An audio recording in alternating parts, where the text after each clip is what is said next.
यश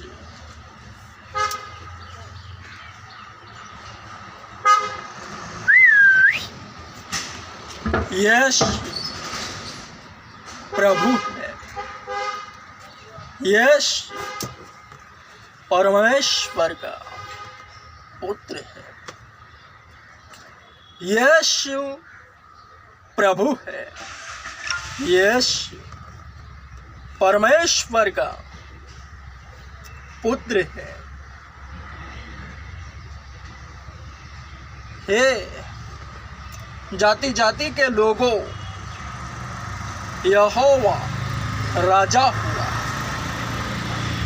यहोवा राजा हुआ।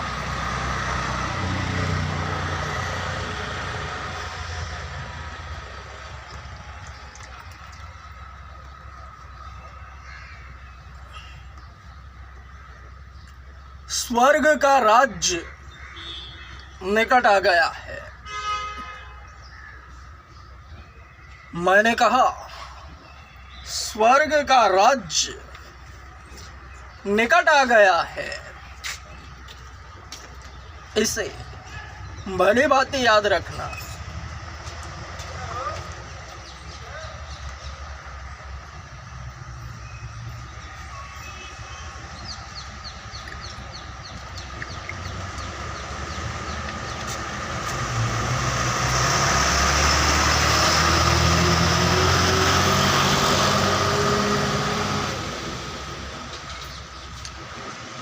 लव्य व्यवस्था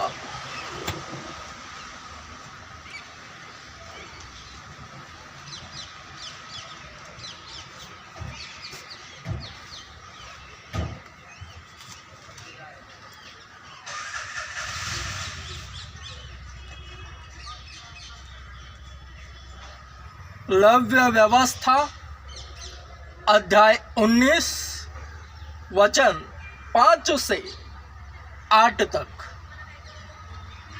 जब तुम यहोवा के लिए मेल बलि करो तब ऐसा बलिदान करना जिससे मैं तुमसे प्रसन्न हो जाऊं। उसका मांस बलिदान के लिए, उसका मांस बलिदान के दिन और दूसरे दिन खाया जाए, परंतु तीसरे दिन तक जो रह जाए वह आग में जला दिया जाए। यदि उसमें से कुछ भी तीसरे दिन खाया जाए तो यह घृणित ठहरेगा और ग्रहण न किया जाएगा, और उसका खाने वाला यहोवा के पवित्र पदार्थ को अपवित्र ठहराता है। इसलिए उसको अपने अधर्म का भार स्वयं उठाना पड़ेगा और वह प्राणी अपने लोगों में से नष्ट किया जाएगा।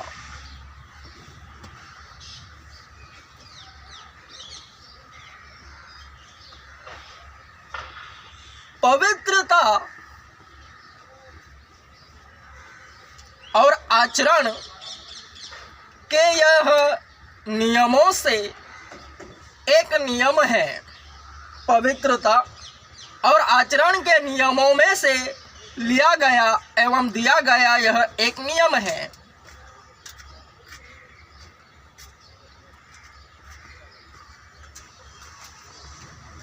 जो यूं कहते हैं, जब तुम यहोवा के लिए मेल बलि करो तब ऐसा बलिदान करना जिससे मैं तुमसे प्रसन्न हो जाऊं। ऐसा बलिदान, मेल बलि जिससे मैं तुमसे प्रसन्न हो जाऊं।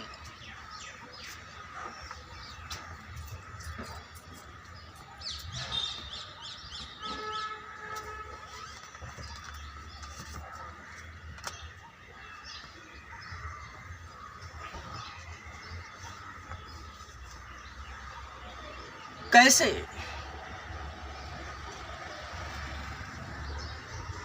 आज्ञा मिली, वचन भी है, वरना बलिदान मेल बलि कैसे स्वयं को पाप रहित रखते हुए बिना गुनाह किए परमेश्वर यहोवा को मेल बलि चढ़ाना है। बलिदान मेढ़ा, बछड़ा, बकरा जो भी है, वरन वह पवित्रताई में रहते हुए आचरण, तब ही यह वचन लागू है और उसी मेल बलि एवं बलिदान से वह प्रसन्न होता है। वरन ऐसा नहीं हो रहा था। ऐसा होता तो धर्मी बन जाते। तो क्या हो रहा था? दिन भर गुनाह करते हुए शाम को वचन के तहत मेल बलि चढ़ाना, बलिदान करना होता था। वचन आज्ञा का उल्लंघन इस प्रकार हो रहा था, शैतान के चलते।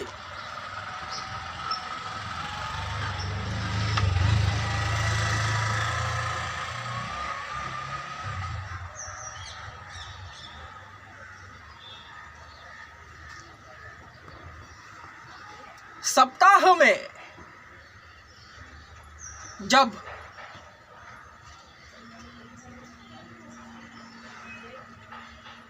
शब्बात दिन होता था, विश्राम दिन, कामकाज करते हुए विश्राम दिन का पालन, वरन उन्हीं कामकाजी दिनों में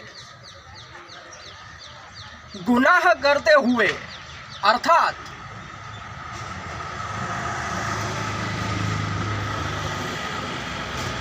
सभी प्रकार के पाप करने के बाद होम बलि, मेल बलि चढ़ाई जाती थी, जिससे वह परमेश्वर प्रसन्न नहीं हो रहा था। स्वयं को पवित्रताई में रखते हुए पवित्र आचरण के साथ ही होम बलि, मेल बलि चढ़ाई जावे तो ही वह प्रसन्न रहेगा, वरन ऐसा नहीं हो रहा था।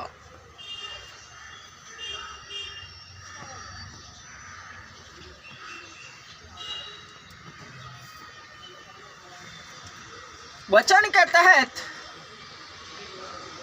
जीवन शैली का हिसाब मांगा जा रहा था। जब भी परमेश्वर के भवन में जाओ, विश्राम दिन का पालन करने हेतु 6 दिन क्या काम किए, किस तरह से पवित्रता में बने रहे, उस हिसाब से उसका हिसाब देने के लिए मेल बलि का प्रावधान था, वरन ऐसा नहीं हो रहा था। सब गुनाह करते हुए शराब, चोरी चकारी, व्यभिचार, मूर्ति पूजा करते हुए प्रार्थना सभाओं में जाकर हिसाब दे रहे थे, वचन के तहत मेल बलि चढ़ा रहे थे, जिससे वह प्रसन्न नहीं हो रहा था।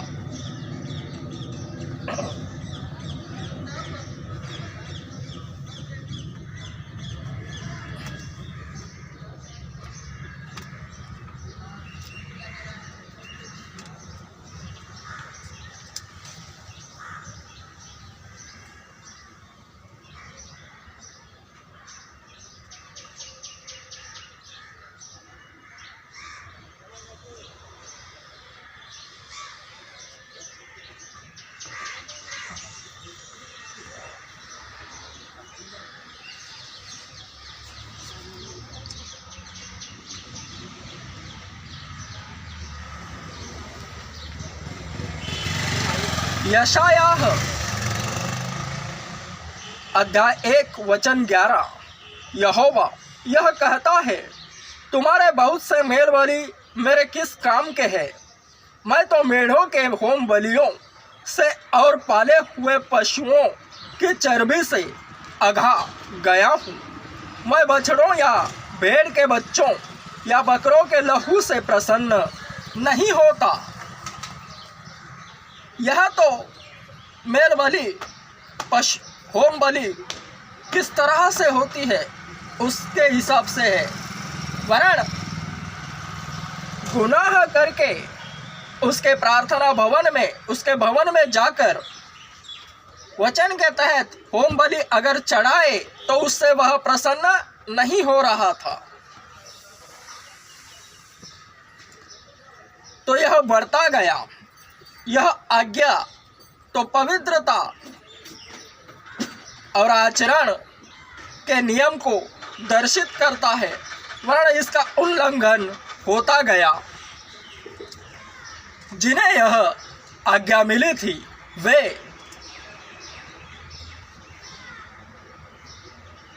चोरी, नशा, व्यभिचार, मूर्ति पूजा, सभी प्रकार के पाप करते हुए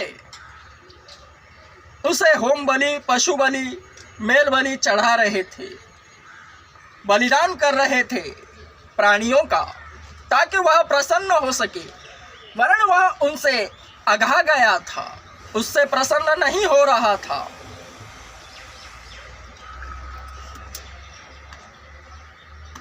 तो यह सब बढ़ता गया, पाप बढ़ता गया।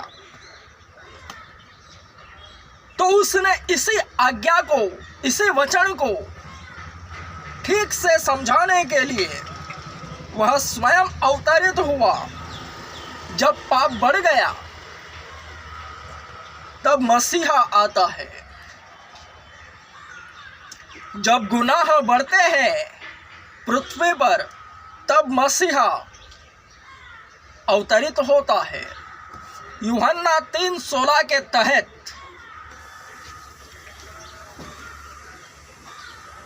वह इस जगत में आया, शरीर रूप में शरीरों के बीच रहा और इसी वचन को लेकर उसने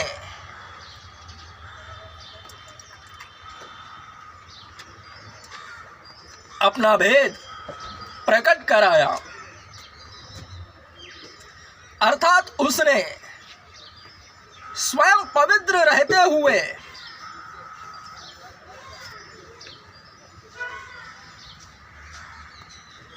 स्वयं का बलिदान कर दिया क्रूस पर। प्रथमतः उसका क्रूसिफिकेशन ही वचन को पूरा करता है।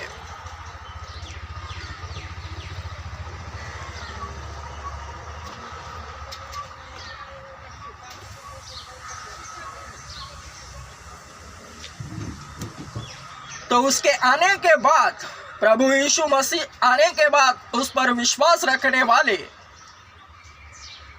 स्वयं से स्वयं का समर्पण कर देते हैं।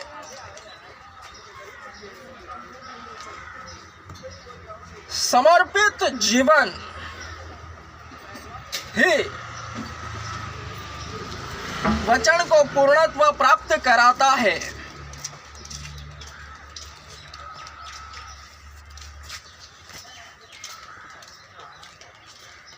इसलिए तो वचन कहता है, मत्ती अध्याय 9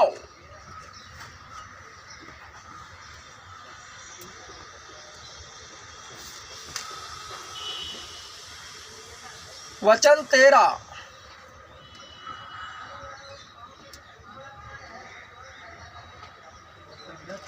इसलिए तुम जाकर इसका अर्थ सीख लो, मैं बलिदान नहीं परंतु दया चाहता हूँ, क्योंकि मैं धर्मियों को नहीं परंतु पापियों को बुलाने आया हूँ।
पहला शमूएल अध्याय 15 वचन 22। शमूएल ने कहा, क्या यहोवा होम बलियों और मेल बलियों से उतना प्रसन्न होता है जितना कि अपनी बात के माने जाने से प्रसन्न होता है? सुन, मानना तो बलि चढ़ाने से और कान लगाना मेढ़ों की चर्बी से उत्तम है।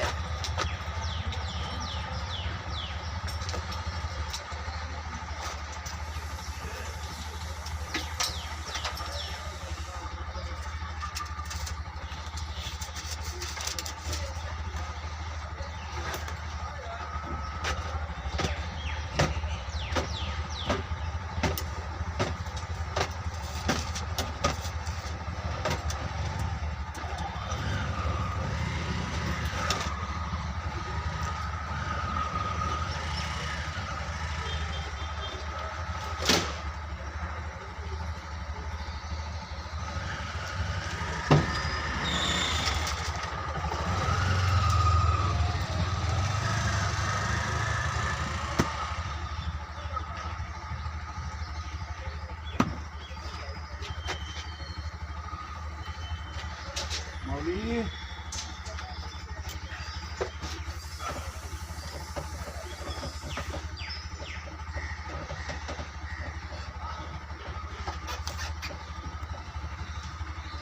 जब तुम यहोवा के लिए मेल बलि करो तब ऐसा बलिदान करना जिससे मैं तुमसे प्रसन्न हो जाऊं। उसका मांस बलिदान के दिन और दूसरे दिन खाया जाए, परंतु तीसरे दिन तक जो रह जाए वह आग में जला दिया जाए। यदि उसमें से कुछ भी तीसरे दिन खाया जाए तो वह यह घृणित ठहरेगा और ग्रहण न किया जाएगा, और उसका खाने वाला यहोवा के पवित्र पदार्थ को अपवित्र ठहराता है। इसलिए उसको अपने अधर्म का भार स्वयं उठाना पड़ेगा और वह प्राणी अपने लोगों में से नष्ट किया जाएगा। जो भी इस पर चलता है, सटीकता से इसका पालन करता है, इसी पर मन लगाता है, वह धर्मी बन जाता है। वरन जो इसे समझ नहीं पाता कि किस तरह से इसका पालन करना है, वह अधर्मी है, क्योंकि उसे ज्ञात नहीं कि इसे कैसे पालन करना है।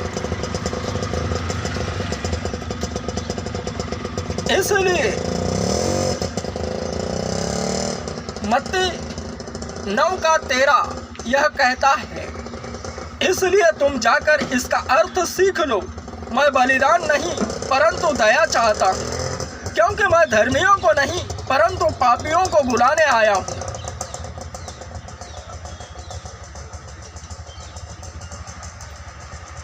जो पुराने नियम को सटीकता से पालन करते हुए धर्मी बन जाते हैं, उन्हें नए नियम के अनुसार प्रभु यीशु मसीह कहता है कि मैं उन धर्मियों को नहीं वरन उन पापियों को बुलाने आया हूँ जो पुराने नियम को समझ न पाए, उन आज्ञाओं पर उन्हें चलने का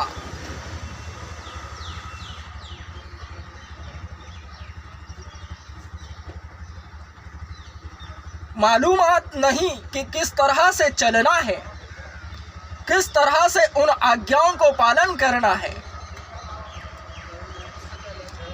उन पापियों को वह बुलाने आया है।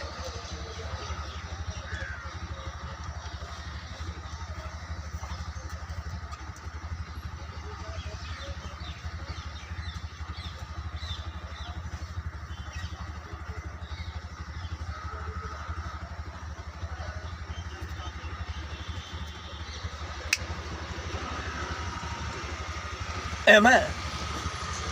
Strong. Amen.